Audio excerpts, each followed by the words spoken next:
All right, nothing what a mediocre night's sleep will do to make you forget your troubles. So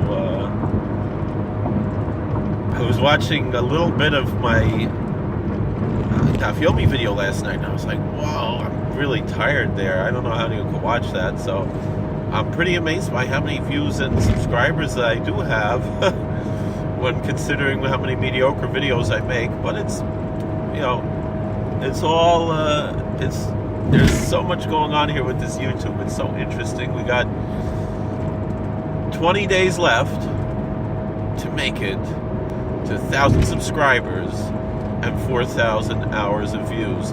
How are we going to do it? So I've got to make some more live shows.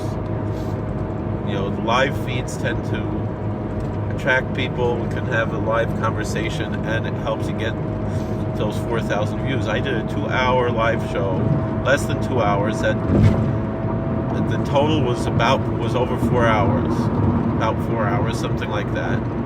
That's great. You know, that's how you rack up the minutes on the YouTube. So, what kind of programs would you suggest? I was thinking of doing the Dafyomi as a live show.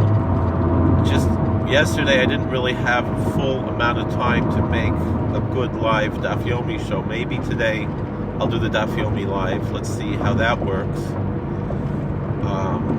And we just, got to figure out how to do our videos. Get more views, get more subscriptions, everything. So you can write in the comments what you think about that. I appreciate the comment that I received from William Rundle about, obviously Donald Trump is not a dictator. I mean, whatever you think of him, and there's a lot to dislike about him, but he is the opposite of a dictator. He is the opposite of a fascist. I mean, a dictator, a fascist, doesn't go and get rid of laws. Like, get rid of, like, there's less regulation. That is not a dictator. That is not a fascist. You could argue, that it's irresponsible, whatever you want to say. I don't personally believe that. I think people are responsible enough on their own. I mean, this is what I can recall, attending, I haven't been in a long time, but attending Bloomingburg Village meetings. And somebody got up and said, we have all these rules and laws for your protection, and one of the Siddiq got up and he said, we care about our kids. We can take care of our own kids. We don't need you being a nanny state over us. And that's really true. I mean, people are responsible enough on their own, and it seems like, the tactic of the Democrats is just to make things difficult for people to survive. I mean, I talked to a local businessman in my neighborhood, a farmer, also a Hasidic Jew, a farmer, and he has a business. He's one of the top employers in our town, probably second or third or fourth top employer in the whole town of Bethel. He's, and he has both a chicken slaughterhouse, and he slaughters some other birds too, turkeys, geese, pigeons, stuff like that as well. Specialty meat, duck, he also slaughters. And then he has he has to go all the way to California to slaughter cows because of some kind of regulations. And he also has a dairy farm, which is organic, kosher dairy. It's Pella Poultry is the poultry and meats, and the cows, the dairy, they call that Bethel Creamery. and he has his niche.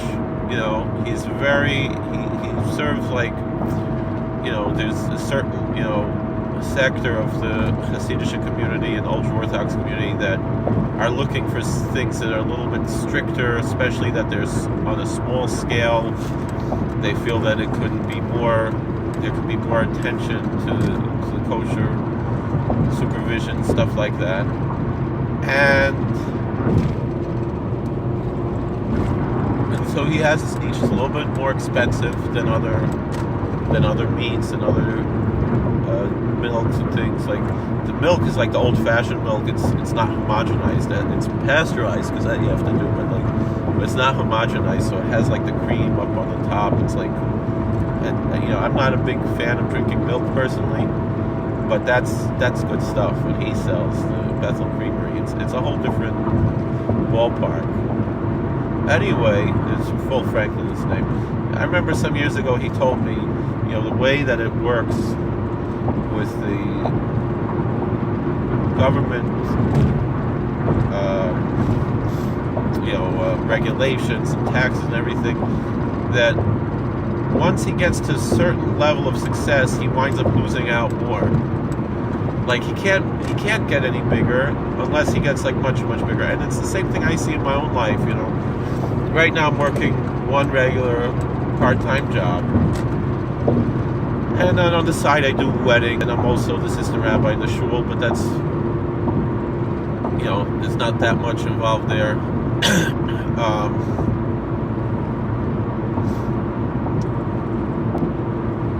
Although we are going to have a big raffle that the Chofetz Chaim Heritage Foundation is helping us out with. It's really a wonderful thing.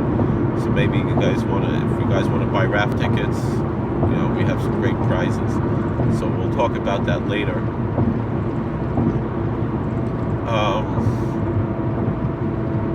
And we'll get the raffle tickets are coming in soon. We'll help you out with that. What was I saying? But all in all, like here I'm working one part-time job now. Until November, from June till November I had 2 part-time jobs, and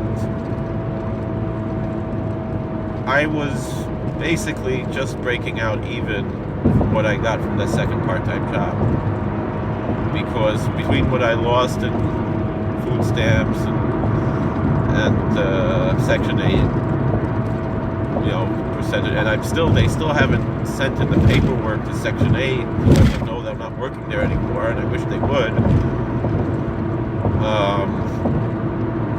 So I'm still paying a higher rent than legally I'm required to, based on my income. I mean, I can manage it, but like it's, you know, if I, you know, whatever's illegal, you know, whatever is by the law, you know, I would rather not be on any of these programs. I'd rather have a normal full-time job, but like it's getting easier and easier to find something, you know, and I'm hoping soon I'm going to get this new job. Oh, this guy. But he works where I work. But it's, you know, the way the system is set up, it's like, it's counterintuitive to work. Meaning, like, I would go and work at ShopRite or something, you know, which I have done, or Dollar General or wherever, just to be doing something, but it doesn't pay. It wind up losing more than I gain in a certain sense. I mean, I guess ShopRite's local, but they don't give you a lot of hours. There's a lot of stuff going on there, which is fine. I understand that. But I was, you know, working now in the hospital, which I love, and I was working in a nursing home as a chaplain, and they gave me like 20 hours at a very low rate. They were paying the other rabbis that they used to have more for a 40-minute service than I got for a whole 20-hour week. And I was driving all the way to the Bronx. So I was actually technically on the books, especially I was technically losing money. waiting for them to give me my tax things also, so I can,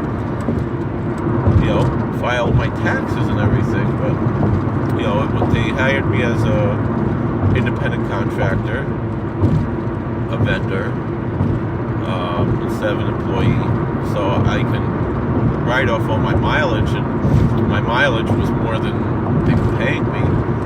So it didn't make any sense, but it's hard to find jobs locally, and it's hard to pay for housing in the city, and I don't really want to live in the city. It's gross, it's disgusting. In the country, it's so much nicer. You have fresh air. It's, like where I live, my kids could go run outside. They don't have to worry. There's nobody around. Nobody, it's so much nicer living in the rural area. Whatever, it is what it is. I'm very happy with what I have. It's just, the point is, I would be working more if it was worthwhile. If I had a job that was paying enough to make it worthwhile and everything. I've had plenty of jobs that still haven't paid me.